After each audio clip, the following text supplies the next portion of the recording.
या व्हिडिओमध्ये आपण बघणार आहोत वर्तुळाची त्रिज्या काय असते, व्यास काय असते, परिमिती आणि त्याच्यानंतर क्षेत्रफळ या चार गोष्टी आपण बघणार आहोत. तर वर्तुळ म्हणजे ही अशा पद्धतीची आकृती आहे ज्याच्यामध्ये हे जे सर्व बिंदू आहेत या परिघावरचे याला म्हणतात परिघ. वर्तुळाच्या ही जी आकृती काढली या आकृतीमध्ये हे जे दिसते याला म्हणतात परिघ. आता यालाच आपण बऱ्याचशा प्रॉब्लेम मध्ये पाहिलं असतं की तार वाकवली आणि तिला वर्तुळाकार आकार केला तर अशा पद्धतीची आकृती तयार होते. ही द्विमितीय आकृती असते म्हणजे 2D फिगर असते. द्विमितीय आकृती आहे, 2D फिगर आहे.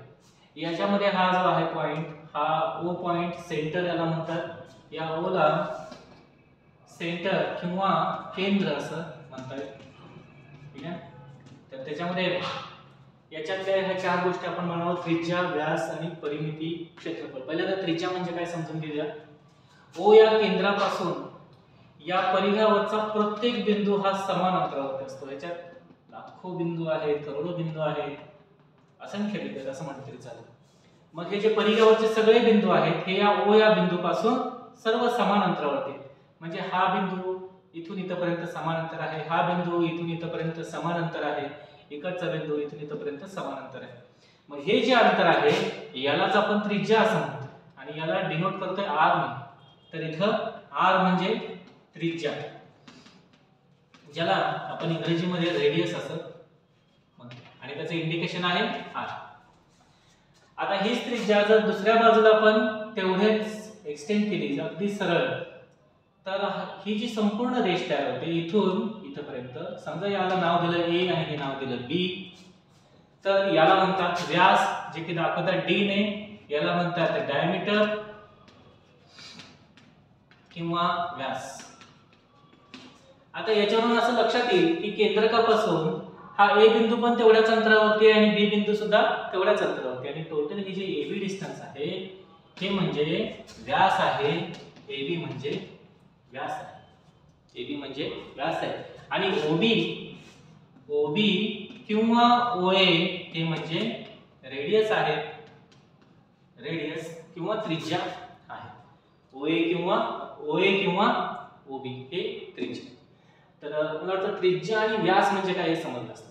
आता या फिगरवरून एवढं लक्षात येऊ शकतं की व्यास हा त्रिज्येच्या दुप्पट आहे म्हणजे 2 गुणिले त्रिज्या.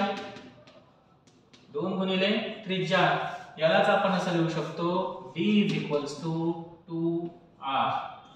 D = 2R असं लिहू शकतो. हाच फॉर्म्युला मी थोडासा उलट पद्धतीने लिहून घेऊ शकतो. तो म्हणजे त्रिज्येच्या रूपामध्ये.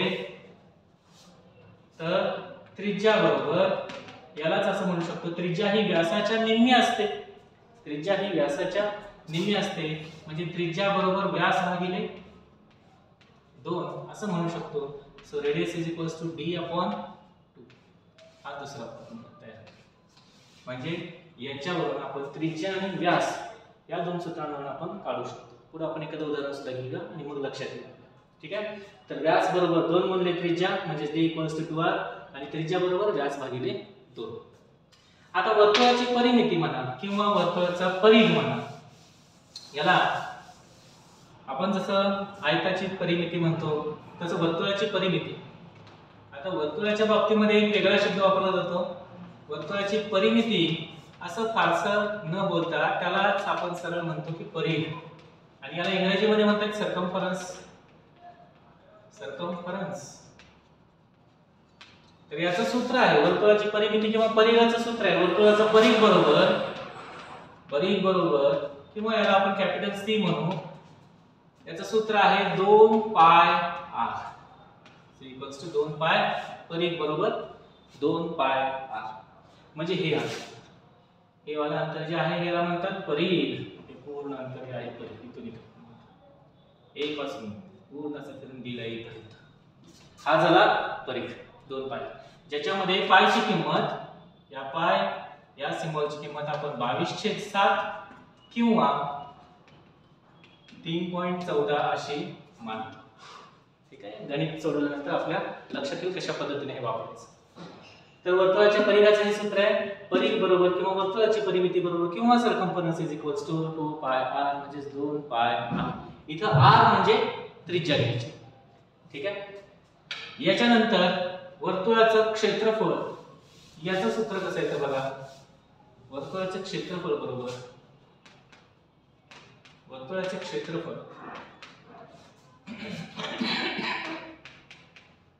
तर वर्तुळाचं क्षेत्रफळ बरोबर याचं सूत्र आहे पाय r वर्ग. एकदम सिंपल. आणि याला म्हणतोय आपण area, A is equals to pi r square. किंवा वर्तुळाचं क्षेत्रफळ बरोबर पाय r वर्ग. सेम परत एकदा पायची व्हॅल्यू आपण एकतर 22/7 घ्या किंवा 3.14 घेऊ शकता. आणि जी त्रिज्या आहे जी गणितामध्ये दिलेली असेल ती वापरायची. तर अशा पद्धतीने आपण 4 फॉर्म्युले इथे पाहिले.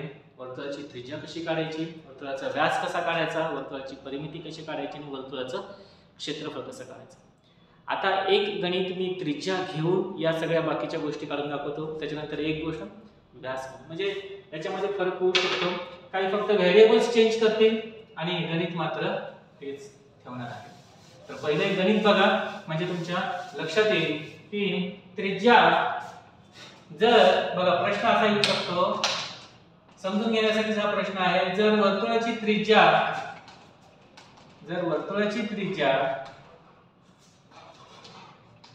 14 सेमी असेल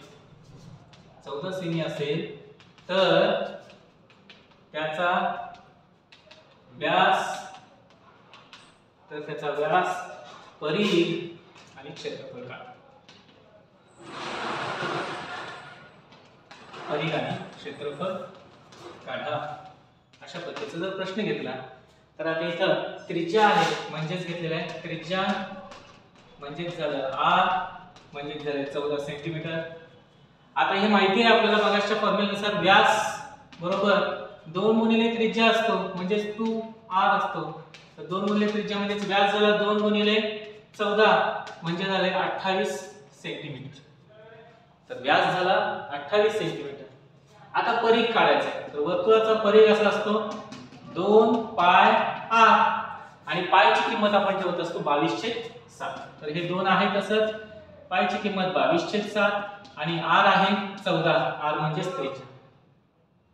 7 एके 7, 7 दुने 14 म्हणजेच झाले 2 गुणिले 22 गुणिले 2 म्हणजेच 22 दुने 44 आणि 44 दुने 88. तर 88 सेंटीमीटर हा झाला परिघ. वर्तुळाचा परिघ झाला 88 सेंटीमीटर. आणि याच्यानंतर शेवटचं राहिलं ते म्हणजे वर्तुळाचं क्षेत्रफळ. वर्तुळाचं क्षेत्रफळ बरोबर सूत्र आपल्याला मगाशीच लिहून घेतलेलं आहे आपण, ते म्हणजे पाय r वर्ग म्हणजेच झाले 22/7. पायची किंमत असते 22/7 गुणिले r चा वर्ग म्हणजे त्रिज्येचा वर्ग, तर 14 चा वर्ग. इथे लिहिणार आपण 14 चा वर्ग म्हणजेच झाले 22/7 गुणिले 196. 14 चा वर्ग असतो 196 म्हणून तिथं तसं लिहिलं. त्याच्यानंतर 7 एके 7, 7 दुने 14, 7 आठी 56 आणि 22 गुणिले 28.